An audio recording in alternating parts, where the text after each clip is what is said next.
नमस्ते, स्वागत है भक्ति ज्ञान में। अगर इस चैनल पे आप नए हो तो प्लीज़ सब्सक्राइब कीजिए।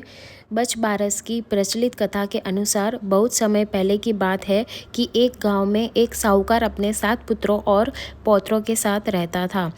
उस साहूकार ने गांव में एक तालाब बनवाया था, लेकिन कई सालों तक वह तालाब नहीं भरा।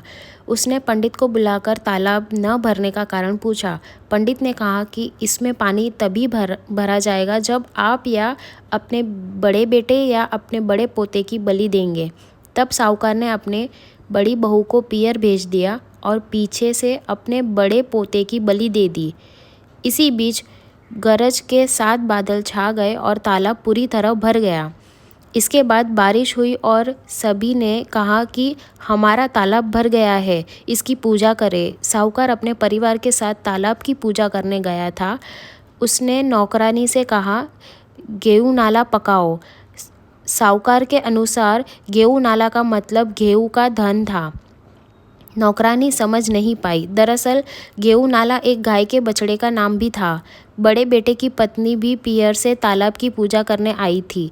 तालाब की पूजा करने के बाद सबसे बड़े बेटे के बारे में पूछा।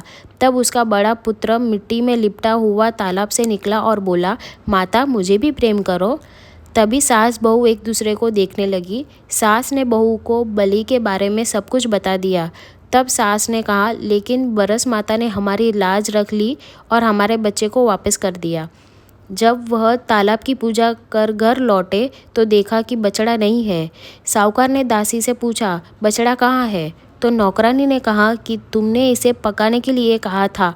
साहूकार ने कहा, एक पाप अभी उतरा है, दूसरा पाप चढ़ गया है। साहूकार ने पके बछड़े को मिट्टी में दबा दिया। शाम को जब गाय वापस लौटी तो उसने अपने बछड़े की तलाश शुरू की और फिर मिट्टी खोदने लगी। तब बछड़ा मिट्टी से आया। जब साहूकार को पता चला तो वह भी बछड़े को देखने गया।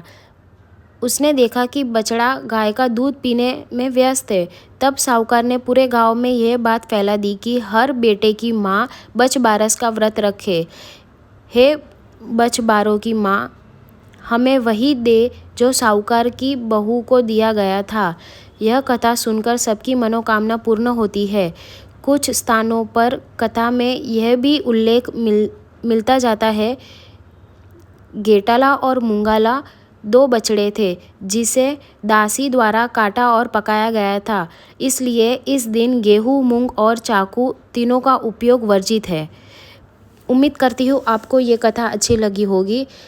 अगर अच्छी लगी है तो प्लीज़ कमेंट कीजिए, सब्सक्राइब कीजिए भक्ति ज्ञान। धन्यवाद। मिलते हैं नेक्स्ट वीडियो में।